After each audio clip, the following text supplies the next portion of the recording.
नए हैं वो ध्यान से थोड़ा समझेंगे। हम लोगों का सेल कंप्लीट हो गया है। हम लोग पढ़ रहे हैं टिश्यू के बारे में। टिश्यू में आपको बता दिया गया है कि टिश्यू की खोज किसने की, क्या नाम दिया, किसने नहीं दिया। हम लोग ऊतक के प्रकार पढ़ रहे थे, टिश्यू के टाइप्स पढ़ रहे थे। उसमें से हमने 4 टाइप्स बताए थे, जिसमें से पहला टाइप्स आपका कंप्लीट हो चुका है, उपकला ऊतक।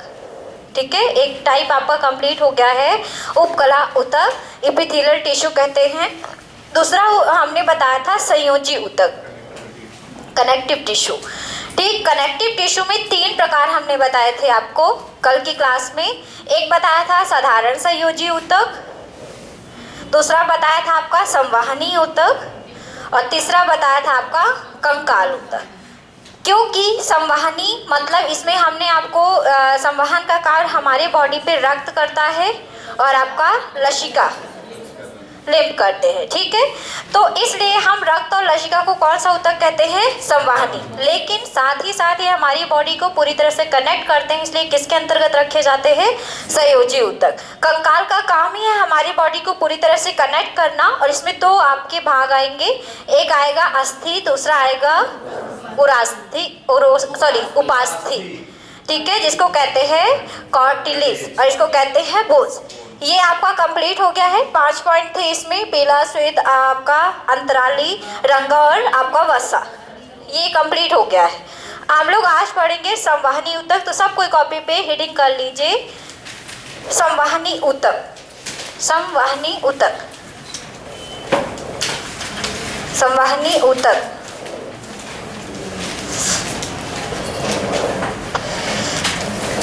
Circulatory tissue, circulatory tissue, circulatory tissue है संयोजी ऊतक का ही कौन सा प्रकार, दूसरा प्रकार, जिसको कहते हैं संवहनी ऊतक। ठीक है, हेडिंग कर लेते हैं, आप समझिएगा ध्यान से।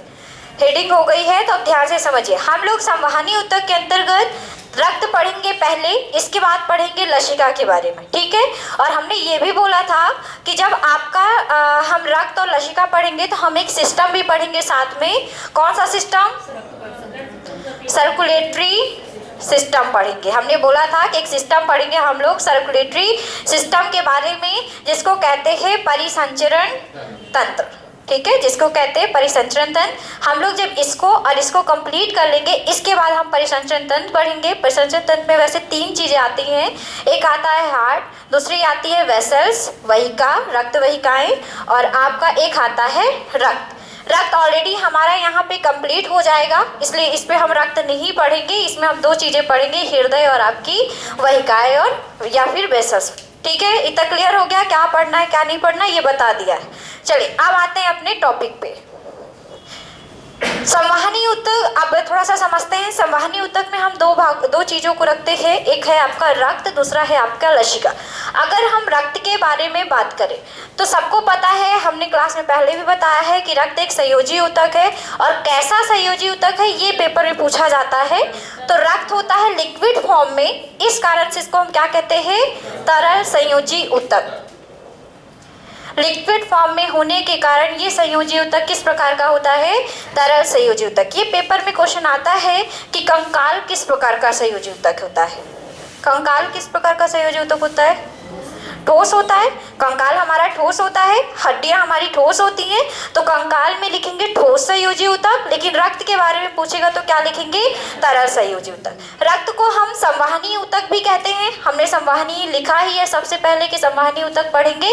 तो संवहनी ऊतक इसलिए कहते हैं क्योंकि रक्त हमारी पूरी बॉडी पे संवहन करते हैं, सर्कुलेट करते हैं, इस कारण से इसको हम संवहनी ऊतक कहते हैं। अब रक्त का मेन काम क्या है, रक्त में उपस्थित हीमोग्लोबिन हमारे पूरे बॉडी को ऑक्सीजन ले जाता है और पूरी बॉडी से CO2 क्या करता है, लेके आता है। क्लियर हुआ। रक्त का काम क्या है, रक्त का काम है हमारे शरीर में पदार्थों का परिवहन करना, पदार्थों को लेकर आना। पदार्थ क्या है, उसमें उपस्थित हीमोग्लोबिन ऑक्सीजन को ले जाता है तथा हमारे शरीर में उपस्थित CO2 को क्या करता है, फेफड़ों तक लेके आने का काम करता है। इतना क्लियर। अब थोड़ा सा रक्त के परिचय करते हैं। तो रक्त आपका एक चिपचिपा अपारदर्शी पदार्थ होता है। अपारदर्शी मतलब जिसके आर पार देखा ना जा सके। तथा क्षारीय होता है। कैसा होता है? क्षारीय। ये 3 पॉइंट आपको याद रखना है। चिपचिपा, अपारदर्शी, क्षारीय पदार्थ होता है। क्षारीय क्यों होता है? क्योंकि क्षारीय इसलिए होता है क्योंकि इसका पीएच मान जो होता है 7.35 से 7.45 तक होता है। कितना होता है पीएच मान? 7.35 से 7.45 तक होता है। पीएच मान सबको मालूम है। पीएच का उदासीन मान हम 7 को मानते हैं। 7 से जो इधर 1, 2, 3 वाले होते हैं ये कैसे होते हैं? अम्लीय होते हैं। और 7 से नीचे वाले 8, 9 ये कैसे होते हैं? क्षारीय। और यहाँ पे दिया है 7.35 मतलब 7 से अधिक है तो हमारा रक्त का मान क्षारीय मान होता है आपका 7.35 से 7.45, इसलिए रक्त को हम क्या कहते हैं? क्षारीय कहते हैं। इतना क्लियर हो गया? अब बोला जाता है कि महिलाओं में रक्त की मात्रा पुरुषों की अपेक्षा थोड़ा सा कम होती है। वैसे अगर एक स्वस्थ मनुष्य की बात की जाए तो स्वस्थ मनुष्य में कितना रक्त होना चाहिए? 5 से 6 लीटर एक स्वस्थ मनुष्य में रक्त होना चाहिए। और आपको याद रखना है कि आपका जितना टोटल वजन होगा उसका 7 से 8% भाग कौन बनाएगा? हमारा ब्लड बनाएगा। ठीक है। मानव शरीर का कभी कभी पेपर में क्वेश्चन आता है कि मानव शरीर के कुल वजन का या कुल भार का कितना प्रतिशत भाग रक्त बनाता है, तो याद रखें कितना प्रतिशत? 7 से 8% भाग बनाता है। अब रक्त का एक क्वेश्चन आता है हमेशा पेपर में कि रक्त आप डोनेट करते हो किस रूप में? रक्त मतलब कह सकते हैं किस यूनिट में? तो आप कह सकते हैं कि यूनिट में हम डोनेट करते हैं। जैसे हमने लीटर बताया तो लीटर में आप नहीं बोलते ना कि 1 लीटर दिया कि 2 लीटर दिया, हम बोलते कितने यूनिट ब्लड दिया। तो पेपर में क्वेश्चन पूछा जाता है कि 1 यूनिट ब्लड में कितना ml होता है?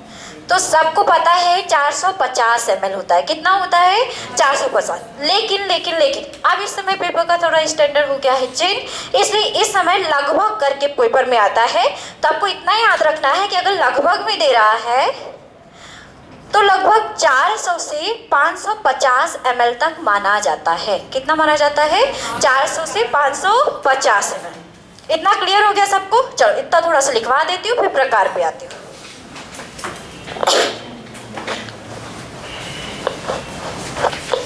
लिखिए रक्त डाल के लिखिए। पहला नंबर रक्त, ब्लड।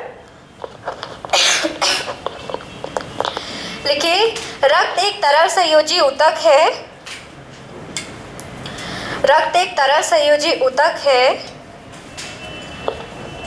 रक्त एक तरल संयोजी ऊतक है। इसे संवहनी ऊतक, इसे संवहनी ऊतक या परिसंचारी ऊतक भी कहते हैं।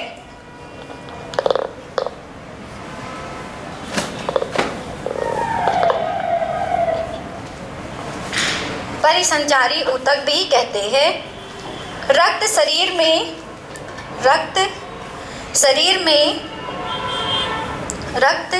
शरीर में ऑक्सीजन तथा CO2 के परिवहन का कार्य करती है। रक्त शरीर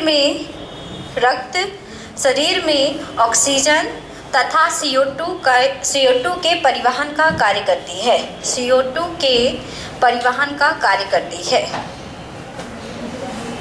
रक्त O2 तथा CO2 के परिवहन का कार्य करती है। अब अगली लाइन से लिखेंगे रक्त चिपचिपा अपारदर्शी क्षारीय पदार्थ है। रक्त चिपचिपा अपारदर्शी क्षारीय पदार्थ है। रक्त चिपचिपा अपारदर्शी क्षारीय पदार्थ है। मानव शरीर के, लिखते चलिए, मानव शरीर में लिखिए। मानव शरीर में रक्त की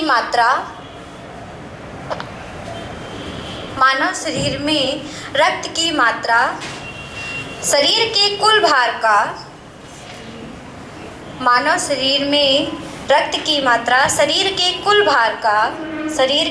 भार का 7 से 8% भाग बनाती है।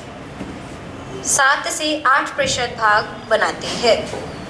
मानव शरीर के कुल भाग का कितना प्रतिशत भाग? 7 से 8% भाग बनाती है। स्वस्थ मनुष्य में रक्त की मात्रा, स्वस्थ मनुष्य में रक्त की मात्रा 5 से 6 लीटर तक होती है। स्वस्थ मनुष्य में रक्त की मात्रा 5 से 6 लीटर तक होती है। 5 से 6 लीटर तक होती है। 6 लीटर तक होती है। स्त्रियों में पुरुषों की अपेक्षा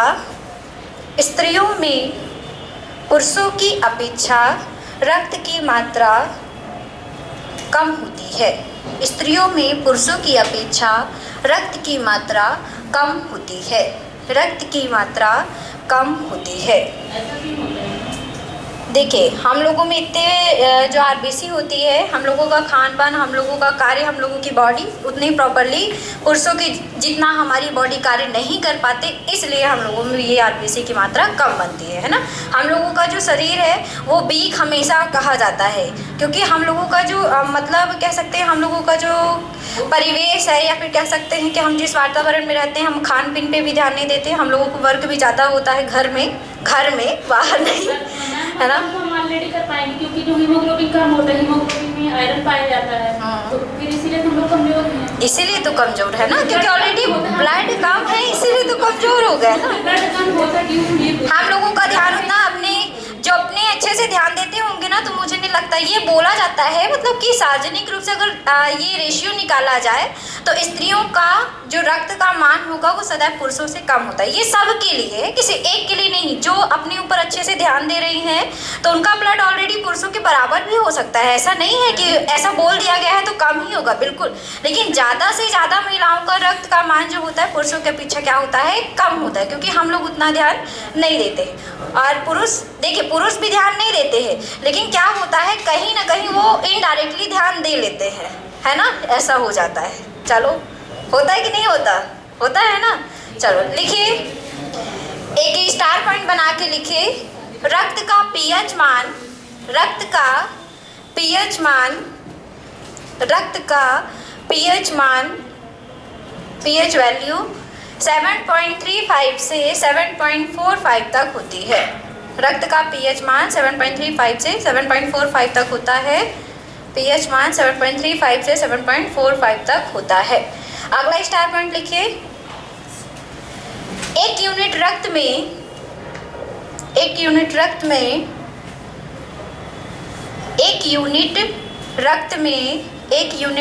रक्त की मात्रा 450 ml, एक यूनिट रक्त में रक्त की मात्रा 450 ml या लगभग 450 ml या लगभग 400 से 550 ml तक होती है।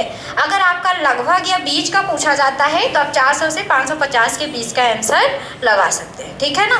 क्योंकि इस समय का थोड़ा सा क्या है, स्टैंडर्ड थोड़ा चेंज कर दिया गया है, इसलिए आपको लगभग लिखाना पड़ रहा है। नहीं तो एक्चुअल में अगर जो आंसर होता है वो क्या होता है, 450 ml होता है। ठीक, आप लिखिए, आप थोड़ा सा समझेंगे, अभी लिखना नहीं है। इतना आपने समझ लिया, इतना आपने लिख लिया। अब आते हैं रक्त में कि रक्त किससे किससे मिलकर बना होता है। तो रक्त दो चीज़ों से मिलकर बना होता है, दो भाग से मिलकर बना होता है। एक होता है प्लाज्मा, एक होती है प्लाज्मा। अभी लिखना नहीं है, ये जो मैं चार्ट बनाऊंगी उसको आपको अपनी कॉपी में बाद में बनाना है, अभी केवल समझना है। दूसरी होती है कणिकाएं या ब्लड सेल्स, है ना। कणिकाएं भी बोल सकते हैं या ब्लड सेल्स भी बोल सकते हैं। अब रक्त में दो भाग होते हैं, एक प्लाज्मा होता है, एक कणिकाएं। अब थोड़ा ध्यान से समझिएगा, जब आपको चोट लगती है तो ब्लड निकलता है, सबसे पहले क्या निकलता है, ब्लड। लेकिन जैसे जैसे हमारा ब्लड धीरे धीरे निकलना बंद होता है, चोट लगने के बाद ऐसा तो नहीं होता कि निकलता रहता है, अपने आप ही बंद हो जाता है। जब बंद होता है तो आप देखते होंगे कि जैसे ही ब्लड हमारा निकलना बंद हुआ तो उसके ऊपर एक पीले रंग का पदार्थ चढ़ जाता है, होता है ऐसा, पीले रंग का सूखा सूखा सा पदार्थ हो जाता है।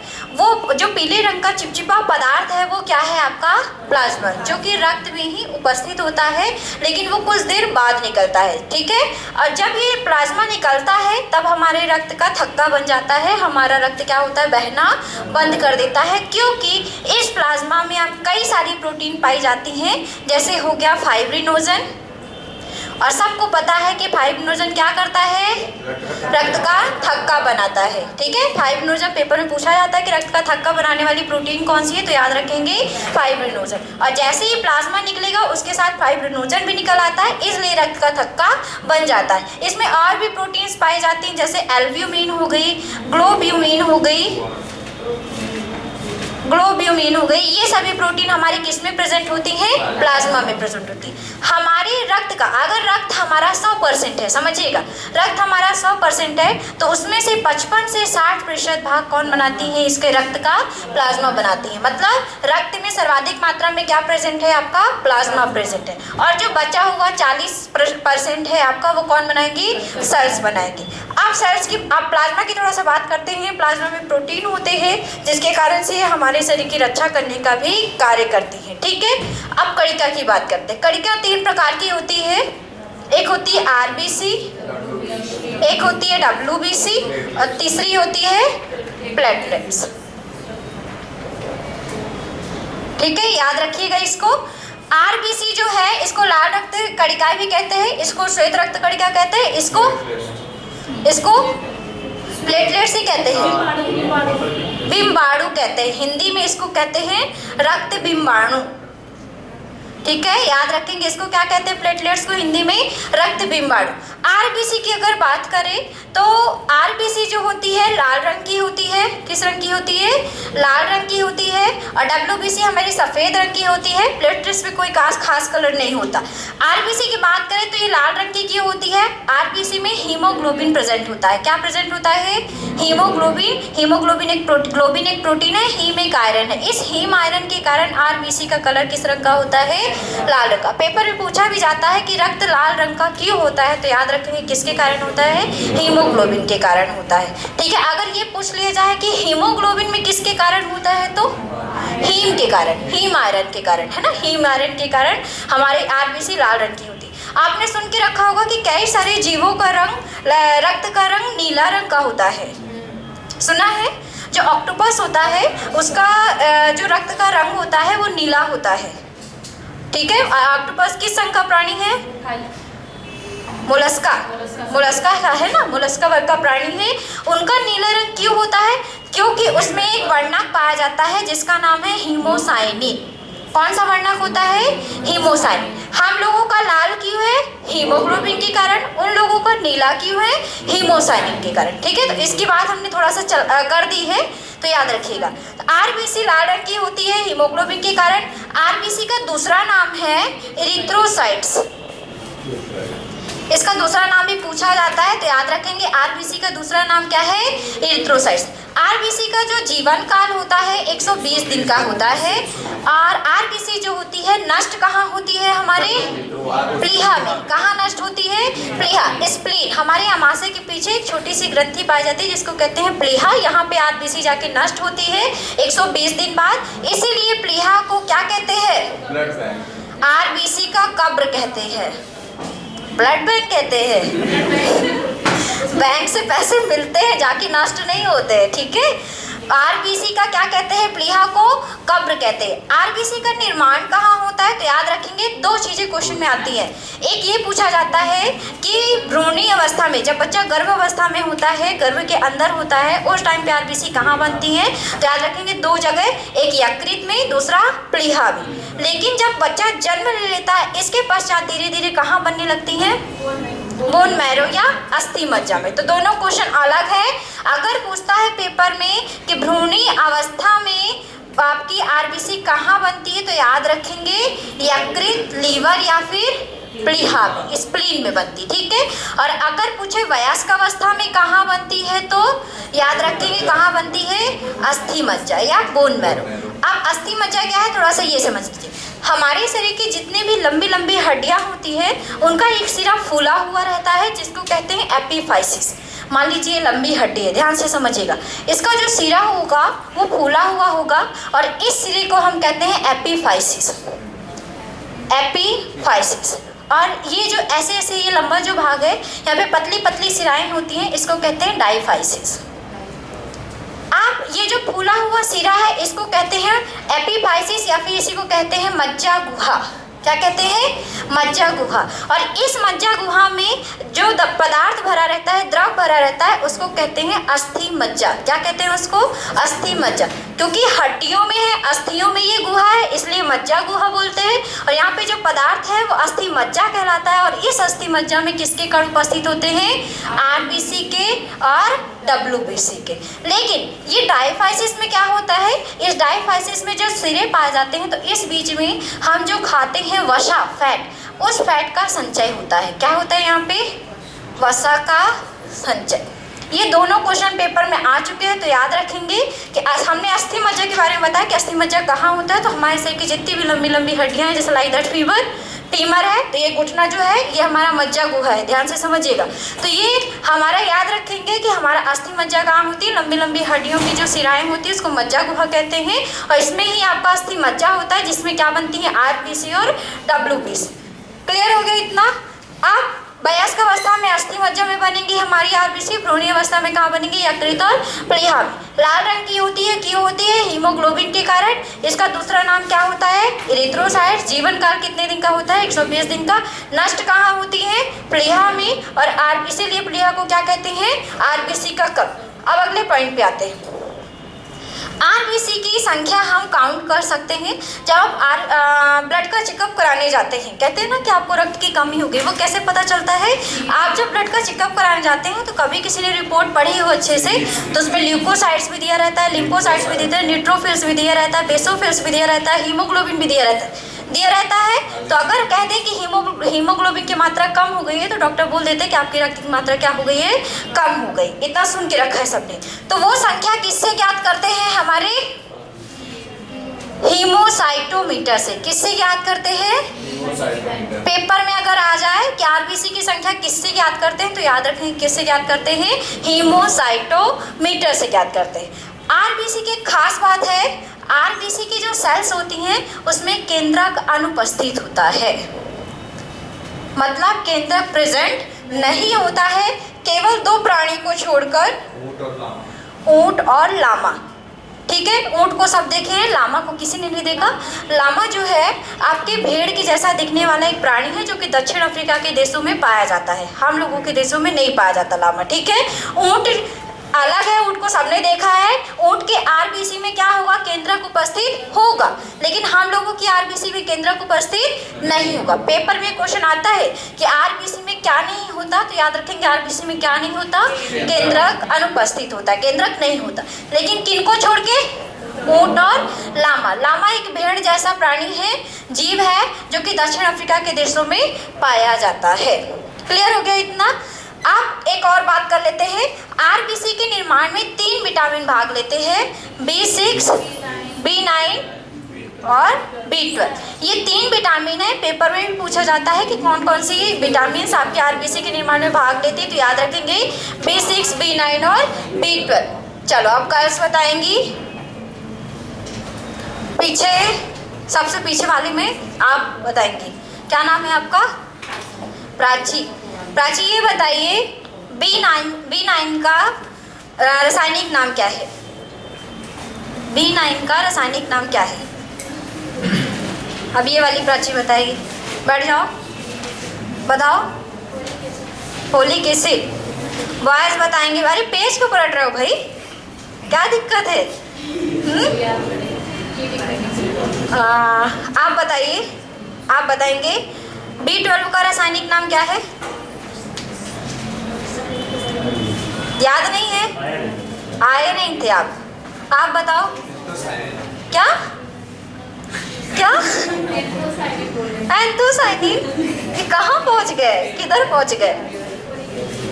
आपको पता है क्या? नहीं पता? आप बताइए। देख लिए क्या? हाँ देख लिए, तो आपको पता चल गया कि देख लिए। ठीक है, B6 का नाम होता है पायरिडॉक्सिन, B9 का नाम होता है फोलिक एसिड, B12 का नाम होता है साइनोकोबाल्मिन। विटामिन अब पढ़ा चुके हैं, इसलिए पूछना जरूरी था आपका, है ना?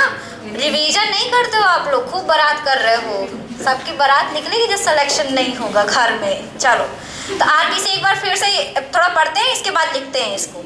तो आरबीसी क्या है? लाल रंग की होती है हीमोग्लोबिन के कारण।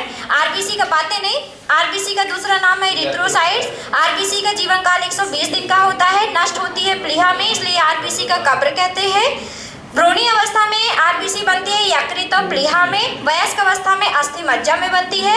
आरबीसी की संख्या हम हीमोसाइटोमीटर से ज्ञात कर लेते हैं। आरबीसी में केंद्रक अनुपस्थित होता है। आरबीसी दो ऐसे जीव हैं जिनमें केंद्रक अनुपस्थित होता है, आपका ऊंट और लामा।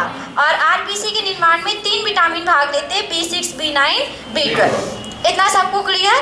ये आपके पेपर में सारी आई हुई चीजें हैं, ठीक है ना। अब आते हैं थोड़ा सा WBC पे। 2 मिनट, इसको लिखाना भी है ना आप लोगों को। वो मैम जो आरबीसी ब्लड बैंक बोल रहे थे भैया, तो ब्लड बैंक के लिए आरबीसी को ब्लड बैंक बोलते हैं। आरबीसी की अस्थि मज्जा को हम ब्लड बैंक बोल सकते हैं, क्योंकि वहाँ ज़्यादातर आरबीसी का निर्माण। बैंक में क्या होते हैं, पैसे मिलते हैं, ऐसे आरबीसी जहाँ से मिलेगी उसे हम ब्लड बैंक बोल सकते हैं। ये चीज़ है, आ रहा है ना समझ में। और इसको प्लीहा को हम ब्लड बैंक कैसे बोलेंगे, क्यों, जहाँ पे कोई चीज़ नष्ट होती है तो क्या उसे हम बैंक बोलेंगे? नहीं, बैंक से मतलब होता है मिलना। बैंक में नष्ट नहीं होते हमारे पैसे, है ना। चलिए थोड़ा सा लिख लेते हैं, कल हम लोग समझेंगे WBC। लिखिए रक्त में, लिखिए अभी रुको, पहले बता रही हूँ रक्त में क्या लिखना है। रक्त पे पहला पॉइंट डाल के लिखिए प्लाज्मा, क्योंकि प्लाज्मा समझा है तो प्लाज्मा लिखेंगे ना। लिखिए प्लाज्मा, लिखेंगे प्लाज्मा पीले रंग का चिपचिपा क्षारीय पदार्थ होता है। चिपचिपा क्षारीय पदार्थ होता है प्लाज्मा चिपचिपा, पीले रंग का चिपचिपा क्षारीय पदार्थ होता है। पीले रंग का चिपचिपा क्षारीय पदार्थ होता है जो रक्त का लगभग 55 से 60% भाग बनाता है।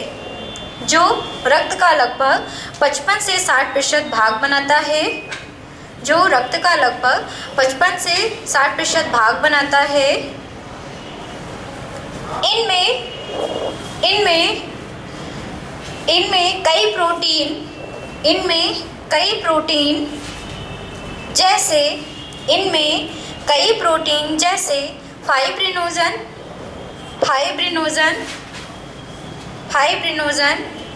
हिपैरिन, कॉमा करके लिखते चलिएगा, फाइब्रिनोजन, हिपैरिन,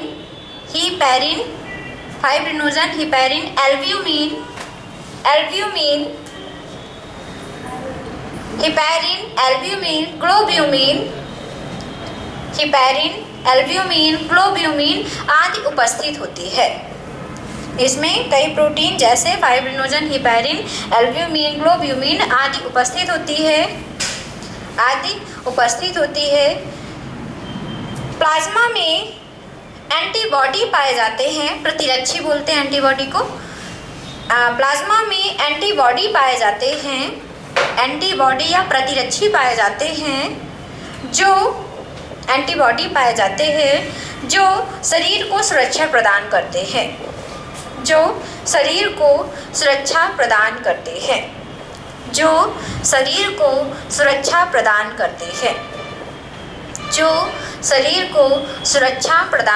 हैं। लिख लिया? आप लिखेंगे रक्त कणिकाएं। प्लाज्मा आपका कंप्लीट हो गया। आप लिखिए रक्त कणिकाएं। रक्त कणिकाओं में पहला नंबर डाल के लिखेंगे आरबीसी। एंटीवायरस नहीं, एंटीबॉडी पाए जाते हैं जो शरीर को सुरक्षा प्रदान करते हैं। अरे पढ़ा मैं कुछ और रही हूँ, बता कुछ और रहे हो। डाल लीजिए रक्त कणिकाएं। दूसरा नंबर डालेंगे रक्त कणिकाएं। दूसरा नंबर डालिए। पहला नंबर हो गया आपके रक्त का प्लाज्मा। दूसरा नंबर डालिए रक्त कणिकाएं, ब्लड सेल्स। ब्लड सेल में पहला नंबर डालेंगे आरबीसी, लाल रक्त कणिकाएं, आरबीसी। रक्त कणिका डाला, उसमें से पहला नंबर डालेंगे आरबीसी। उसका पूरा नाम लिख लीजिए, लाल रक्त कणिकाएं, रेड ब्लड सेल्स। हो गया इतना? अब जो बताया वो लिख लीजिए। चलिए लिखिए। आरबीसी को लिखते रहिए, अभी लिखना बस है। आरबीसी को इरिथ्रोसाइट्स के नाम से भी जाना जाता है। इरिथ्रोसाइट्स, आरबीसी को इरिथ्रोसाइट्स के नाम से भी जाना जाता है। इरिथ्रोसाइट्स के नाम से भी जाना जाता है। ये नाम जरूर याद रखिएगा, इरिथ्रोसाइट्स के नाम से जाना जाता है। आरबीसी का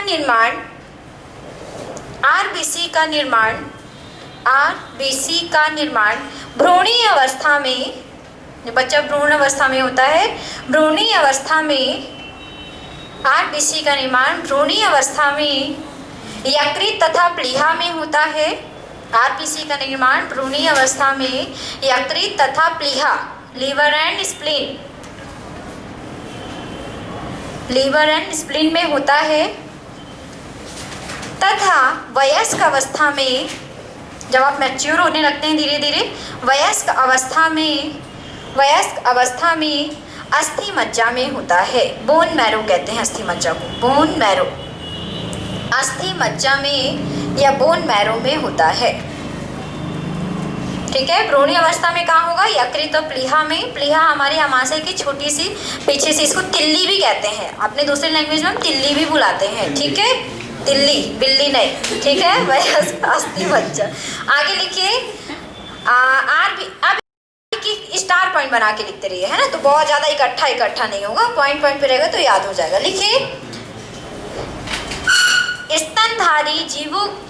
स्तनधारी मैमल्स बोलेंगे, स्तनधारी को, स्तनधारी जीवों के आरबीसी में केंद्रक अनुपस्थित होता है। स्तनधारी जीवों के आरबीसी में केंद्रक अनुपस्थित होता है। मैमल्स में आपकी जो आरबीसी होती है एब्सेंट होती है। केवल उसी के आगे लिखना है, केवल ऊंट और लामा को छोड़कर आरबीसी अनुपस्थित होती है। केवल किसको छोड़ के? ऊंट और लामा। लामा क्या है? एक भेड़ जैसा जीव होता है। ये कहाँ पाया जाता है? हमारे दक्षिण अफ्रीका के देशों में। ठीक है, अब आगे अगला स्टार पॉइंट लिखिए, आरबीसी का जीवन काल कैसे धीरे धीरे लिख रहे हो, क्या हो रहा है? अच्छा, ऊंट और लामा को छोड़कर, ठीक है, भेड़ नहीं लिखो आप, उसमें लामा लिखो, भेड़ नहीं आएगा, भेड़ में होती है वो, लामा एक उसके जैसी एक प्रजाति होती है, उसमें नहीं होता, उसमें होता है, सॉरी। लिखेंगे अगला, क्या लिखवा रही थी? आरबीसी का जीवन काल 120 दिन का होता है। आरबीसी का जीवन काल 120 दिन का होता है। आरबीसी का जीवन काल 120 दिन का होता है, तथा आरबीसी प्लीहा में जाकर नष्ट हो जाती है। तथा आरबीसी का जीवन काल 120 दिन का होता है, तथा आरबीसी प्लीहा में जाकर नष्ट हो जाती है। प्लीहा में जाकर नष्ट हो जाती है, इसलिए प्लीहा में जाकर नष्ट हो जाती है, इसलिए प्लीहा को आरबीसी का कब्र कहते हैं। आरबीसी का कब्र कहते हैं, कब्र कहते हैं। अगला लिखिए, आरबीसी, अगला स्टार पॉइंट लिखिए, आरबीसी हीमोग्लोबिन की उपस्थिति के कारण, आरबीसी हीमोग्लोबिन की उपस्थिति के कारण, आरबीसी हीमोग्लोबिन की उपस्थिति के कारण लाल रंग की होती है। लाल रंग की होती है। आरबीसी हीमोग्लोबिन की उपस्थिति के कारण लाल रंग की होती है। अगला स्टार पॉइंट लिखिए, आरबीसी की संख्या हीमोसाइटोमीटर से ज्ञात की जा सकती है या ज्ञात की जाती है। हीमोसाइटोमीटर, आरबीसी की संख्या हीमोसाइटोमीटर, सामने लिखा हुआ है, हीमोसाइटोमीटर से ज्ञात की जाती है। हीमोसाइटोमीटर से ज्ञात की जाती है। अगला स्टार पॉइंट लिखिए, vitamin B6, B9, B12। Vitamin B6, जिसको नाम नहीं पता B6 का, वो लिख सकते हैं पायरिडॉक्सिन। B9 का नाम है folic acid. B12 folic acid लिख लिया, B9 का फोलिक एसिड, और B12 का नाम है साइनोकोबालमीन। Vitamin B6, B9, B12 RBC के निर्माण में सहायता करते हैं। ठीक है, आरबीसी के निर्माण में सहायता करते हैं। Vitamin B6, B9, B12 RBC के निर्माण में सहायता करते हैं। आरबीसी के निर्माण में सहायता करते हैं। लिखेंगे अगला स्टार पॉइंट, आरबीसी से संबंधित रोग होता है। अगर आरबीसी की संख्या हमारे बॉडी पे ज़्यादा हो जाए तो भी रोग हो सकता है, आरबीसी की संख्या कम हो जाए तो भी रोग हो सकता है। ये आरबीसी की संख्या कम होना, सब में नॉर्मली ये बीमारी हो जाती है, जिसको कहते हैं एनीमिया या रक्त की कमी, है ना। खान पान की वजह से कमी के कारण हमें सब में अनीमिया नामक रोग हो जाता है। लेकिन आरबीसी की अधिकता से एक रोग होता है जिसका नाम है पॉलीसिथीमिया। क्या नाम है इसका? पॉलीसिथीमिया। इसमें बॉडी रेड पूरी हो जाती है। अब ये नहीं कि धूप में जाते हैं तो मैडम तब भी रेड हो जाते हैं, वो वाला नहीं है धूप में जाने वाला। ये आप नॉर्मल भी रहते हैं अगर, तो यहाँ पूरे लाल लाल चकते पड़ जाते हैं। वो मतलब एक अलग तरह से रोग टाइप में दिखता है वो, कि इसको कोई ना कोई पक्का ये रोग होगा। यहाँ पे लाल लाल पूरे बॉडी पे चकते पड़ जाते हैं, लाल लाल दाने जैसे चकते पड़ जाते हैं, है ना। तो खून की कमी, खून की अधिकता के कारण हो जाता है आरबीसी की अधिकता। तो लिखिए आरबीसी की अधिकता से, अगला स्टार पॉइंट लिखिए, आरबीसी की अधिकता से, आरबीसी की अधिकता से पॉलीसिथीमिया, आरबीसी की अधिकता से पॉलीसिथीमिया, सामने लिखा है पॉलीसिथीमिया, तथा आरबीसी की कमी से,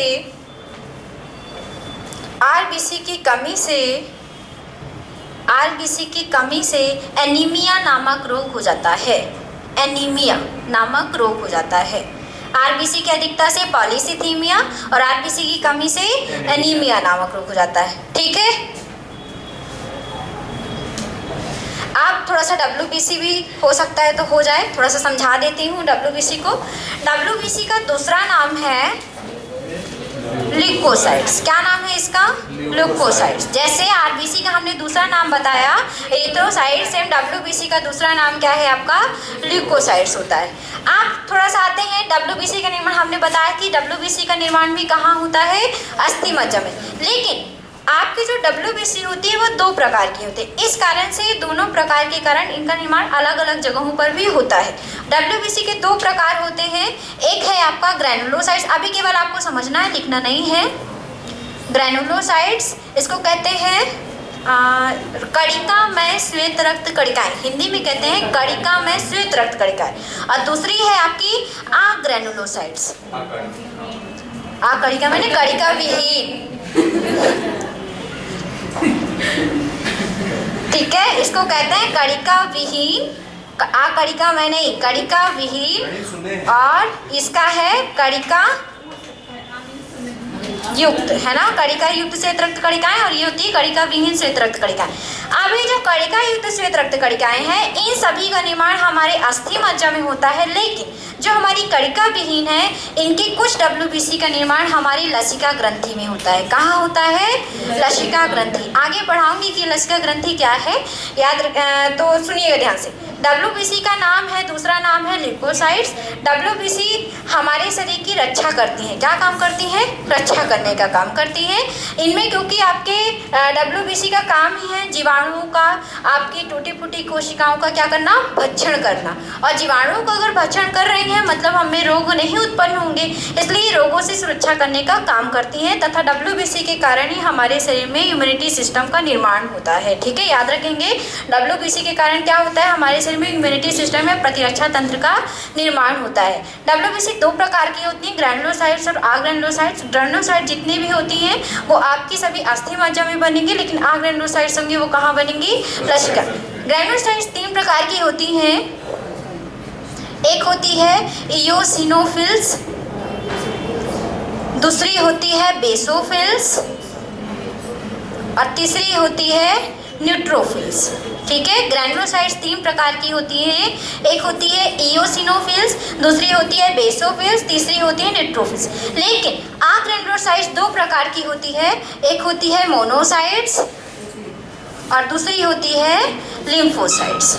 ठीक है, पेपर में पूछा जाता है इसलिए याद रखेंगे कि ग्रैनुलोसाइट्स दो हैं, मोनोसाइट्स और लिम्फोसाइट्स। लेकिन कणिका युक्त या ग्रैनुलोसाइट्स कितनी है? तीन है, इयोसिनोफिल्स, बेसोफिल्स, न्यूट्रोफिल्स। जिसमें से हमने आपको बताया था कि न्यूट्रोफिल्स, मोनोसाइट्स और आपकी बेसोफिल्स, ये तीनों भक्षक प्रकृति की होती हैं। कैसी प्रकृति की होती हैं? भक्षक प्रकृति की। और हमने कल भी क्वेश्चन बताया था कि भक्षण करने वाली कोशिकाओं को क्या कहते हैं? मैक्रोफेजेस कहते हैं। ठीक है, ये पॉइंट याद रखेंगे। हमारी 3 WBC ऐसी हैं जो भक्षण का काम करती हैं। भक्षण किसका करेंगी? किसको खाएंगी? जीवाणु को खाएंगी। किसको खाएंगी? जीवाणु को। जीवाणु हमें बीमार करते हैं। अगर जीवाणु को खा लेंगे तो हम बीमार नहीं होंगे। मतलब ये क्या करती हैं? WBC हमारे शरीर की रक्षा करती हैं, बीमारियों से बचाती है। ठीक है, तो याद रखेंगे 3 कौन सी हैं? बेसोफिल्स, न्यूट्रोफिल्स और आपकी मोनोसाइट्स। ये तीनों कैसी हैं? भक्षण करने वाली। इसलिए अगर हम इसको क्या कह सकते हैं? मैक्रोफेजेस भी कह सकते हैं। इओसिनोफिल्स जो होती है ये हमारे शरीर में संवेदना का काम करती है।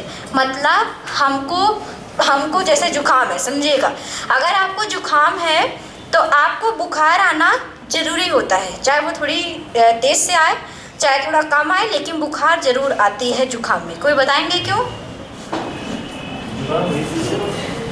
बुखार आना एक अच्छी चीज़ है। बुखार आना एक अच्छी चीज़ है। हम उसके लिए दवाई लेते हैं, वो और अच्छी चीज़ है, क्योंकि हम ताप सहन नहीं कर सकते। बस ये चीज़ है ना, हम क्यों लेते हैं दवाई? क्योंकि हम उस टेम्परेचर को सहन नहीं कर पाते। अब होता क्या है ये समझिएगा। सर्दी जुकाम होता है जीवाणुओं से। नॉर्मल अगर जुकाम कहें तो जीवाणुओं से हो सकता है। अब ये वाला जुकाम नहीं, कोरोना वायरस वाला जुकाम की बात नहीं कर रहे हैं, ठीक है ना। आपको अगर नॉर्मल जुकाम होता है तो जीवाणुओं से होता है। और जब आपकी WBC, जैसे ही जीवाणु आपके शरीर के अंदर प्रवेश करते हैं, चाहे श्वास के माध्यम से, चाहे पानी के माध्यम से, खाने के माध्यम से और भी माध्यम से, तो जैसे ही प्रवेश करते हैं तो हमारी WBC सतर्क हो जाती है और WBC उस जीवाणु से लड़ने का काम करती है। और जब वो लड़ती है तो ताप छोड़ती है, मतलब गर्मी छोड़ती है, और उस ताप के कारण हमारी इओसिनोफिल्स जो WBC है वो हमें संवेदना देती है, हमें बुखार उत्पन्न करती है, हमारे ताप को और बढ़ाती है, जिससे हमें पता चले कि हम ऑलरेडी बीमार हो चुके हैं। और उसके लिए अगर WBC नहीं लड़ पा रही है, देखो कई लोग जुकाम में गोली नहीं खाते हैं क्या? नहीं खाते, और जुकाम क्या हो जाता है? ठीक, क्योंकि आपकी WBC उसको क्या कर दी है? पूरी तरह से नष्ट। लेकिन कुछ लोगों का जुकाम नहीं ठीक होता, उन्हें दवा करानी पड़ती है ना। तो आ रहे ना समझ में? तो ताप क्यों होता है कि आपको बताता है कि आपके शरीर के अंदर बीमारी चल रही है। क्लियर?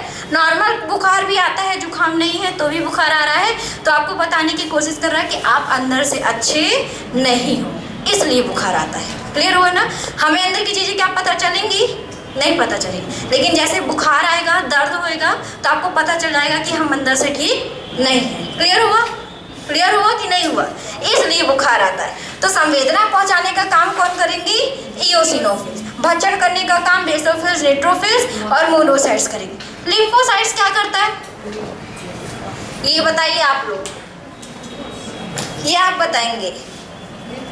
3 तो हम इतना सारा बता डाले, इतना शुरू से लेके उतना तक। एक आप लोग बता दो लिम्फोसाइट्स। बताओ पीछे क्या करता है? क्या नाम है आपका सबसे पीछे? आकाश। बताइए आकाश, पता है आपको लिम्फोसाइट्स क्या करता है? बताओ शुभम, शिवम, गर्ल्स बताइए कोई, क्या करेगा लिम्फोसाइट्स? इओसिनोफिल्स तो संवेदना पहुंचा दिया, बेसोफिल्स, न्यूट्रोफिल्स, मोनोसाइट्स भक्षण कर ली। अब एक का तो भी कुछ काम हो कि वो बिना काम किए बेरोजगार थोड़ी ना, उसको रोजगार मिला है। जो वायरस आते हैं उसे रोकता है। अच्छा, ये जो होते हैं लिम्फोसाइट्स ऑलरेडी WBC है, तो WBC का निर्माण कैसे करेगी? सोच के बोलो ना। लिम्फोसाइट जो होते हैं, हमने एक चीज़ अभी लिखाई थी कि प्लाज्मा में एंटीबॉडी पाए जाते हैं, लिखाया है अभी एंटीबॉडी। तो उस एंटीबॉडी का निर्माण करती है हमारी लिम्फोसाइट्स, ठीक है। और एंटीबॉडी जो बनाती है ये, वो एंटीबॉडी भी हमारे शरीर की क्या करते हैं? रक्षा करते हैं। क्लियर हो गया? तो अगर पेपर में ये आपसे क्वेश्चन आ जाए कि शरीर में एंटीबॉडी का निर्माण कहाँ होता है, तो याद रखेंगे कहाँ होता है? लिम्फोसाइट। और लिम्फोसाइट होती कहाँ, बनती कहाँ है? लसिका ग्रंथियों में। आ गया? अगर पेपर में घुमा के क्वेश्चन आ जाए कि लिम्फोसाइट्स बनती है, तो लिम्फोसाइट्स बनेगी लसिका ग्रंथियों में। और लिम्फोसाइट में बनता क्या है? एंटीबॉडी बनती है। क्या बनती है? एंटीबॉडी। क्वेश्चन घुमा के आता है, सीधा सीधा नहीं कि मैडम ने सीधा सीधा पढ़ा है तो सीधा सीधा आएगा। क्वेश्चन को इनडायरेक्टली आपसे पूछ सकता है। अब आपको, अगर आपने पढ़ा है, उस चीज़ को ध्यान से सुना है, समझा है, तो आप घुमा के उस क्वेश्चन का आंसर सही दे सकते हो। कभी कभी क्वेश्चन ऐसे डायरेक्टली नहीं आएगा, पूछ लेता है किसी व्यक्ति को जुकाम है तो बताइए उसकी आरबीसी धीरे धीरे नष्ट हो रही है तो क्या होगा क्या नहीं होगा, बहुत सारे क्वेश्चन बहुत घुमा देता है ऐसे करके। तो आपको इस चीज़ को अगर आपने ध्यान से क्लास में पढ़ा है तो वो चीज़ आपको समझ में आ जाएगी, क्योंकि हमने एक एक चीज़ को बताया है आपको कि लिम्फोसाइट्स बनाती है एंटीबॉडी, और लिम्फोसाइट्स बनती कहाँ है, लसिका में। लिम्फोसाइट्स में एंटीबॉडी जो बनाती है वो भी हमारे शरीर की क्या करती है, रक्षा करती है। बस हो गया, समझ लिया। आज का काफ़ी है, WBC हम लोग कल लिखेंगे, ठीक है।